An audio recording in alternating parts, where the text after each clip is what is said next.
들어갑니다. 1문단. 시간을 분할할 때 1년 1개월처럼 장기간으로 분할하는 것도 필요하지만 일상생활에 가장 기묘한 것은 하루를 그보다 더 작은 시간 단위로 분할하는 것이다.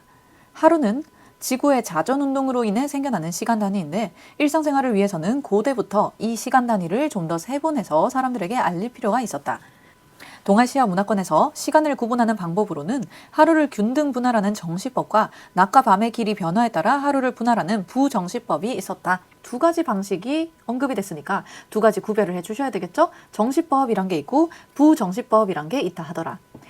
명칭이랑 의미랑 매칭시키기 쉬운 거였어요. 하루를 균등하게 분할하는 정시, 그야말로 정해진 시각이 있는 분할법이 있는 거였고요. 아니면 낮과 밤의 길이 변화에 따라 하루를 분할하는 부정시법이란 게 있다 하더라. 그러면 안 적혀 있어도 부정시법이라는 아이는 하루를 균등하게 분할하지 않겠구나 하는 것까지 파악해 주셔야 돼요. 그리고 성문 위나 성내의 중앙, 궁궐의 안팎에 종루나 고루를 지어 종이나 북을 설치하고 때에 맞추어 종과 북을 쳐서 시간을 알렸다. 이러한 하루를 더 쪼개놓은 시간을 알리는 게 종루나 고루라는 명칭으로 제시되고 있어요. 이 문단. 정시법의 대표적인 방법으로는 이라고 시작했으니까 정시법에 대해서 먼저 설명을 해 주려나 봐요. 정시법은 하루를 균등하게 분할하는 거였죠. 정시법의 대표적인 방법으로는 백각법이란 게 있다. 백각법은 하루를 100개의 각으로 균등 분할하는 시간 구분 방법으로 신라 때부터 조선 후기 시헌력이 도입되기 이전까지 계속 사용되었다. 그러면 백각법이란 게 시헌력이 도입되면서 시헌력으로 대체되었다라고 생각해 주시면 되겠네.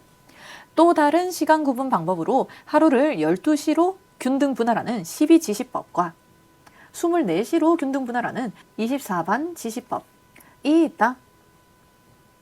12지시법은 한밤중을 자시로 하여 각각 12지를 이름으로 붙여서 사용하였다. 관측지를 기준으로 하는 지방시, 밑에 각조 확인하셨죠? 어떤 지방에서 그 지점을 통과하는 좌우선이란 걸 기준으로 삼아서 정한 시간이래요. 관측지를 기준으로 하는 지방시의 자시는 요즘의 시간 구분 방법으로는 23시부터 1시까지, 축시는 1시부터 3시까지에 대응된다.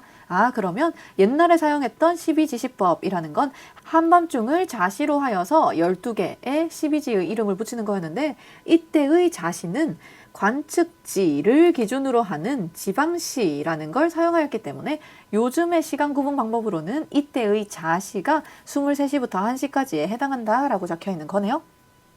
여기까지 12지시법에 대한 설명이었고요. 그리고 24반지시법은 각 시를 더 세분하여 초와 정으로 나누었다. 12개로 나눈 12지시법보다 24개로 나눈 24반지시법이 각 시를 더 세분화하였다더라 하는 거 쉽게 이해하실 수 있을 것 같고요. 더 세분화해서 초와 정이라는 개념까지 생겼다. 그러면 초와 정이라는 개념은 12지시법에서는 사용되지 않았을 것이다 라고 반대 해석해 주셔야 돼요. 예를 들어 24반지시법의 예예요. 예를 들어 23시부터 0시까지는 자초가 되고 말 그대로 2시간씩에 해당하는 걸 더 세분화해서 초와 정으로 나누었다는 얘기네요. 원래는 23시부터 1시까지가 자시에 해당하는 거였는데 그 각 시, 자시라는 각 시를 더 세분화하여 자초와 자정으로 구분했다 하더라. 23시에서 1시까지를 하나 더 구별해서 모두 다 자시였던 걸 자초와 자정으로 나누었다는 얘기가 되네요.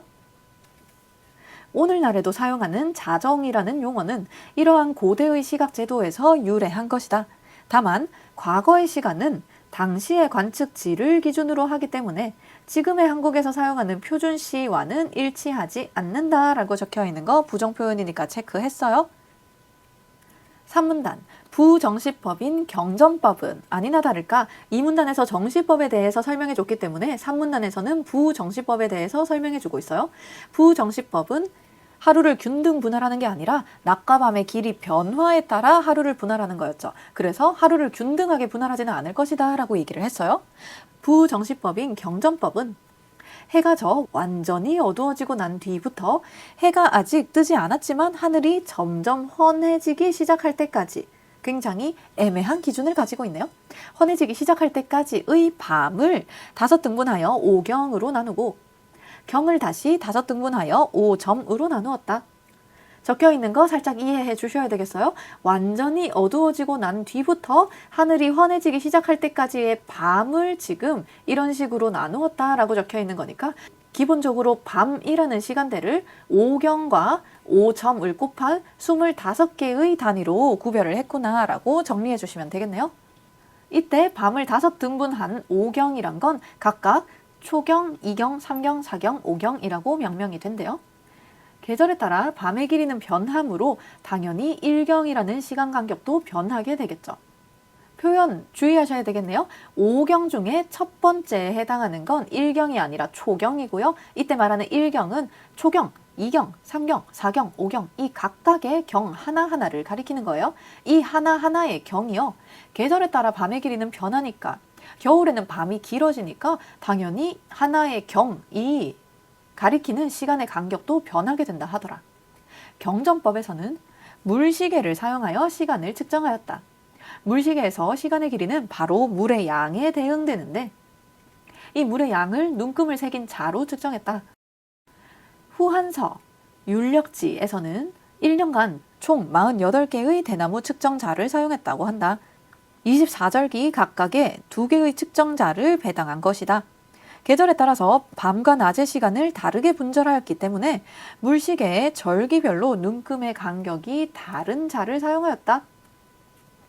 연결하실 수 있겠죠? 시간의 길이에 따라서 물의 양이 대응이 되는 거였는데 이 물의 양을 측정하는 게 자였잖아요. 그럼 당연히 절기에 따라서 시간의 길이가 달라지니까 물의 양도 달라질 거고 이 물의 양을 눈금으로 새긴 자도 달라져야 된다. 절기별로 눈금의 간격이 다른 자를 사용하게 될 수밖에 없다. 천문 관측과 계산의 기술이 발전하면서 후대로 갈수록 절기별로 밤과 낮 시간의 구분이 정밀해졌다. 라고 적혀 있는 거 아까 첫 번째 줄 읽으면서 얘기했잖아요. 완전히 어두워지고 난 뒤부터 환해지기 시작할 때까지를 밤으로 봤다. 이 밤과 낮 시간의 구분이 후대로 갈수록 점점 더 정밀해졌다고 하더라. 그러면 산문단은 낮과 밤의 길이 변화에 따라서 하루를 분할하는 부정시법의 일종인 경정법에 대한 설명이었는데요. 밤을 5경으로 나누고 그걸 다시 5정으로 나눈다라고 하면서 내용이 시작되긴 했지만 정작 낮을 어떻게 구별해 주는지에 대해서는 얘기해 주지 않았다 하는 거 가볍게 짚어주면 좋을 것 같아요.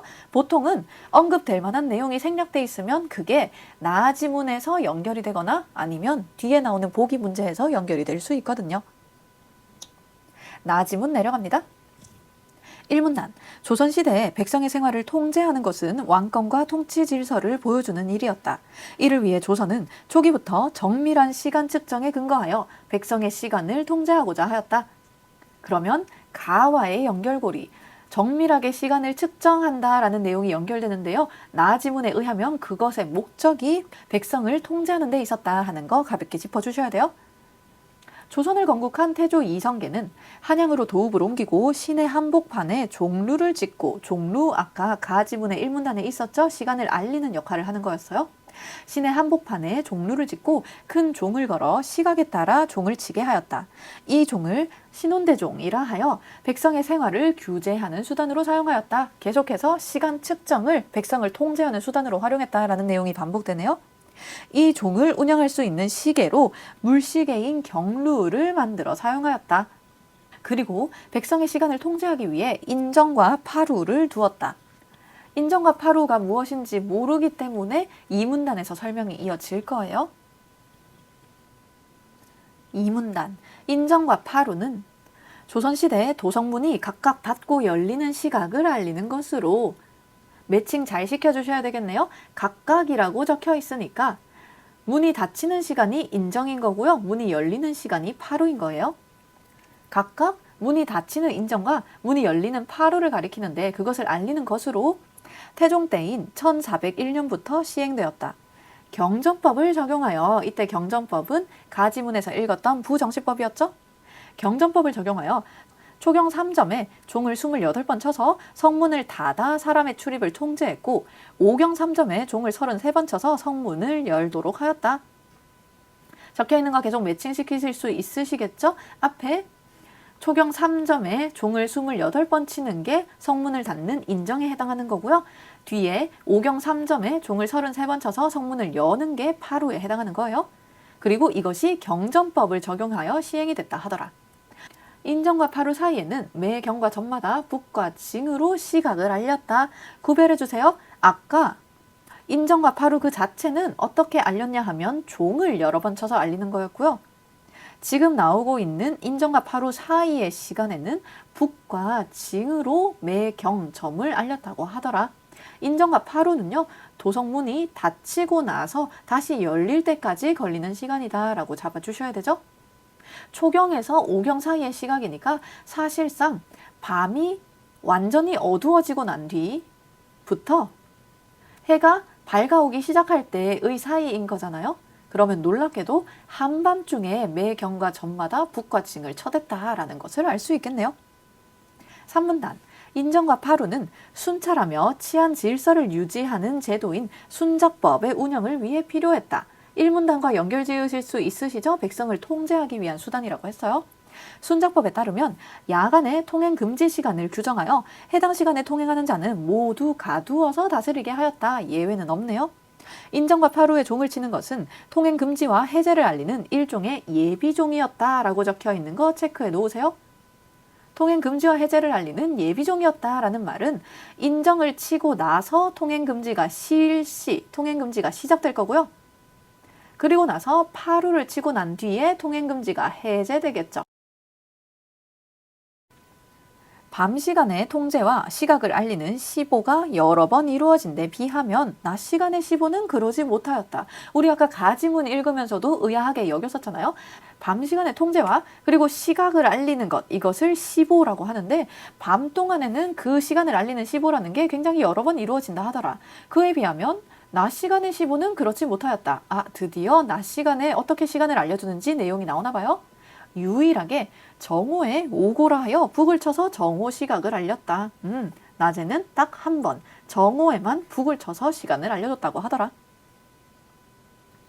4문단 조선시대 초기에는 사통팔달하는 거리에, 사통팔달이라고 하면 교통망이 잘 발달된 거리를 가리켜요. anyway, 사통팔달하는 거리에 종루를 세우고 여기에 종과 물시계를 설치하여 조선시대 사법기관이었던 의금부에서 이를 관리하도록 하였다.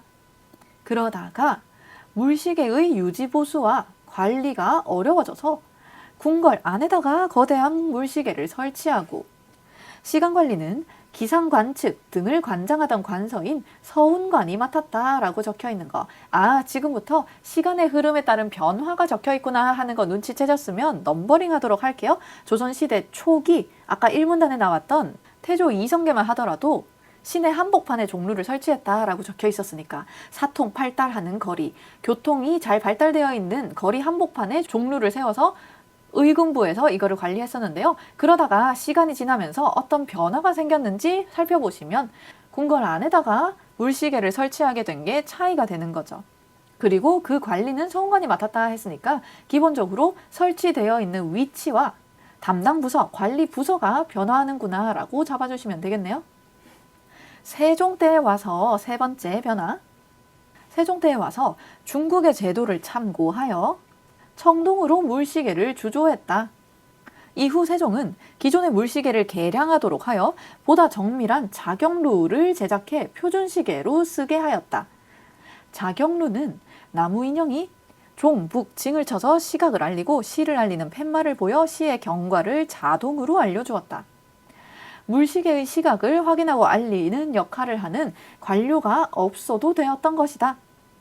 이때부터 인정, 파루의 시각은 이 시계에서 알려주는 시보에 따르게 되었다. 시보의 방법은 광화문에 대종고라는 큰 종과 북을 세우고 자경루에 나무 인형이 치는 종과 북 소리를 듣고 대종고를 울리면 종루의 종지기들이 여기에 맞춰서 성문을 열고 닫는 것을 알리는 종을 쳤다고 하더라. 성문을 열고 닫는 것을 알리는 종이란 건 다른 말로 바꾸면 인정과 파루가 될 거고요. 계속해서 연결하면서 읽는 거예요. 그리고 적혀 있는 거 시간 순서니까 마찬가지 새롭게 넘버링 하도록 할게요. 시보하는 방법에 대해서 얘기해 주고 있어요. 일단은 자경루에 있는 나무 인형이 자동으로 종과 북소리를 친다. 그러면 그 북소리를 듣고 광화문에 있는 대종고를 울린다. 그러면 종루에 있는 종지기들이 거기에 맞춰서 성문을 여닫는 것을 알리는 종을 쳤다고 하더라. 그러나 광화문에서 종로가 있는 곳까지는 거리가 멀어서 이때 광화문은 대종고가 있는 곳이죠. 대종고가 있는 곳에서 종로가 있는 곳까지는 거리가 멀어서 대종고 소리를 제때 알아듣지 못하여 착오가 생기기도 하였다 하면서 한계 언급하면서 글이 마무리가 되었네요. 1번 문제. 가, 나를 통해 답할 수 있는 질문이 아닌 것은 틀린 것을 고르셔야 되고요.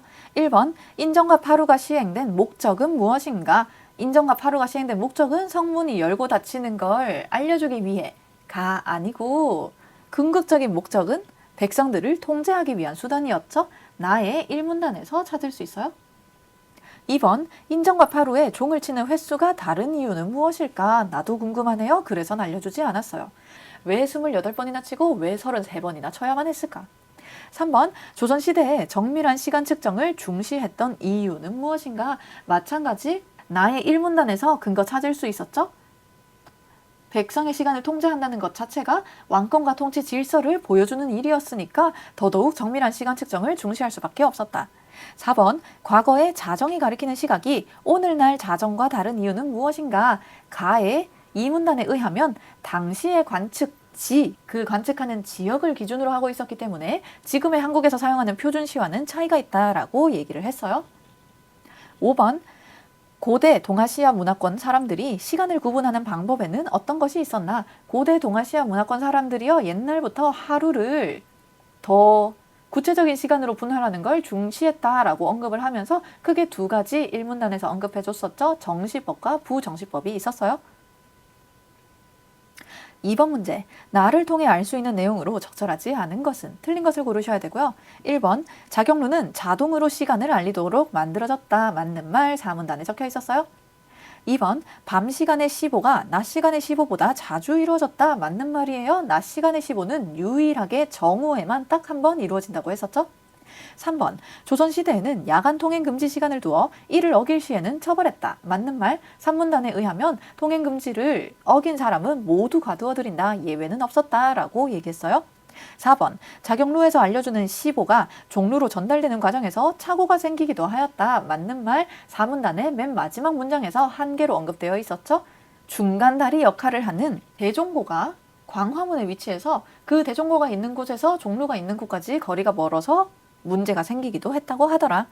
그래서 정답이 5번. 유지보수를 편리하게 하려고 궁궐 안에 물시계를 설치하고까지는 맞지만 의금부가 관리하는 게 아니라 서운관이라는 곳에서 관리하도록 관리부처도 변경되었어요. 라고 우리 지문의 2문단에서 읽었어요. 3번 문제. 가를 바탕으로 A. 인정과 파루를 이해한 내용으로 가장 적절한 것은 맞는 것을 고르셔야 되고요. 1번 파루 시각인 오경 3점은 24반 지시법에 따르면 자정부터 축초 사이겠군. 이 선지 보면서 끔찍하다 이걸 어떻게 계산하지? 라고 생각하실 필요가 없어요. 왜냐하면 파루 시각인 오경 3점은 기본적으로 부정시법에 따르고요. 24반 지시법은 정시법이었거든요. 그래서 우리가 절기에 따라서 밤의 길이가 길어지는데 그 길이를 정확하게 알지를 못하니까 부정시법과 정시법을 이렇게 일괄적으로 비교를 할 수가 없다 하는 거 이해해 주시면 1번 선지 계산 끔찍하게 여길 필요 없이 바로 X 해주시면 되고요. 2번 인정과 파루 사이에 북과 징을 치는 시간 간격은 여름보다 겨울에 길었겠군. 기본적으로 부정시법을 활용하는 거라고 했어요. 부정시법은 한밤중으로부터 환해지기 시작하는 지점까지 이 밤 시간을 절기별로 다르게 적용해서 그거를 구별하는 거였기 때문에 여름보다 겨울에 밤이 길어지니까 그 시간 간격도 겨울에 더 길어질 수밖에 없다. 2번이 맞는 말.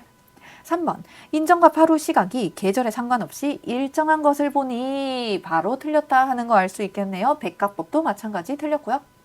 4번 인정과 파루의 시간 구분 방법을 보니 역법이 발달할수록 오늘날 표준시에 가까워졌겠군. 주의하셔야 돼요.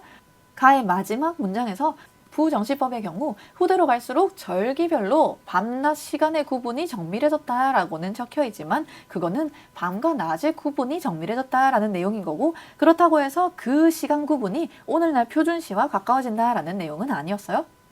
5번 인정과 파루 시각을 보니 해가 지기 시작할 때 성문을 닫고에서 틀렸어요. 해가 지기 시작할 때가 아니고 완전히 어두워지고 난 뒤에 인정을 시행하는 거였죠. 4번 문제. 가, 나를 보기와 함께 읽고 보인 반응으로 적절하지 않은 것은 틀린 것을 고르셔야 되고요. 보기, 청동으로 만든 중국 한 대의 누호는 물시계의 초기 형태로 알려져 있는데 이것은 물을 담을 수 있는 하나의 그릇에 물이 나오는 구멍을 장치한 정도로 단순한 것이었다.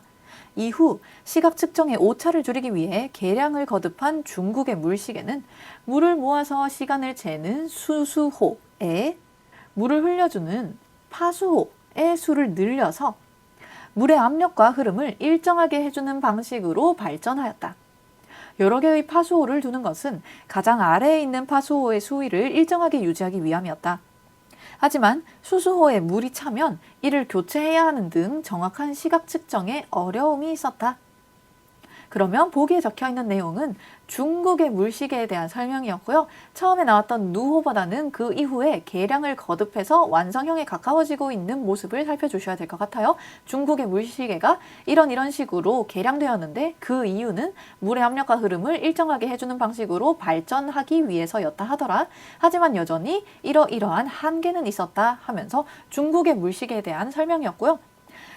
가나 지문 중에 중국의 물시계가 어떻게 연결이 될까를 생각해 보시면 특히 나 지문에서 세종 때에 이르러 중국의 물시계, 중국의 제도를 반영해서 자격루를 만들고 그것을 표준시계로 사용하였다라는 언급이 있었죠. 선지 내려갈게요. 1번 선지. 물의 압력에 따라 유속이 변하기 때문에 물의 양을 측정하는 자가 절기별로 다른 것이겠군. 물의 양을 측정하는 자가 절기별로 다르다 하는 건 맞는 말이죠. 왜냐하면 기본적으로 부정시법을 근거로 하고 있었기 때문에 각 절기에 따라 밤과 낮의 시간을 다르게 분절해야 했거든요. 그래서 물의 양을 측정하는 자가 절기별로 다른 것은 맞지만 그 이유가 물의 압력에 따라서 유속이 변하기 때문은 아니다. 앞에 들어가야 되는 내용은 가의 3문단처럼 계절에 따라 밤낮이 다르게 분절되기 때문에 이런 맥락의 내용이 나와야 되기 때문에 1번이 바로 틀린 선지가 되고요. 그리고 보기랑도 연결 지어보시면 보기에 중국의 물시계는요. 계량을 거듭할수록 물의 압력과 흐름을 일정하게 하는 방식으로 발전되었다라고 얘기했거든요. 그러니까 물의 압력에 따라 유속이 변하기 때문에 절기별로 다른 자를 사용했다 하는 게 만약에 맞는 말이 된다면 물의 압력과 흐름이 일정하게 되는 순간 절기별로 다른 자를 활용할 이유가 없어져야 되거든요. 그래서 이거는 앞뒤 말이 안 된다. 2번. 여러 개의 파수호를 드는 방식으로 물시계가 발전해 온 것은 까지는 보기에 있으니까 맞는 말. 그것은 자격루의 구조에도 반영되어 있겠군. 보기에 직접적으로 이 내용이 자격루의 구조에 반영되어 있다라고 언급되었던 건 아니지만 나에서 세종이 중국의 제도를 참고해서 물시계를 주조하고 이후에 자격루라는 것을 제작을 했다라고 얘기했으니까 가능하겠다라고 잡아주시면 돼요. 1번이 확실히 틀린 선지가 되니까. 3번. 물시계의 수압과 물의 흐름을 일정하게 하여 시각을 측정한 것은 시간을 정밀하게 측정하는 데 도움이 되었겠군. 보기의 내용 자체가 시각 측정의 오차를 줄이기 위해 계량을 거듭했다라고 했으니까 3번도 당연히 맞는 말이겠죠? 4번. 수수호에 물이 차면 이를 교체해야 하는 등 정확한 시각 측정에 어려움이 있었기 때문에 보기에 있는 말. 물시계를 관리하는 관서가 필요했겠군. 납득 가능한 내용이죠? 5번. 시각 측정의 오차를 줄이기 위해 물시계를 계량한 것은 천분 관측과 계산의 기술이 발전한 것과 함께 경정법의 운영이 더 정확할 수 있도록 도왔겠군. 물시계를 계량한 것과 천분 관측과 계산의 기술이 발전한 것 모두 다 경정법이라는 부정시법의 운영이 더 정확할 수 있도록 도왔을 것이다. 가의 마지막 문장에 의하면 후대로 갈수록 경정법이란 게 절기별로 밤낮의 시간 구분이 정밀해졌다라고 얘기했으니까 얼마든지 연결했을 때 보일 수 있는 반응이다라고 해석해 주셔야 돼요. 여기까지 이 지문 설명 마무리하도록 할게요. 고생했어요.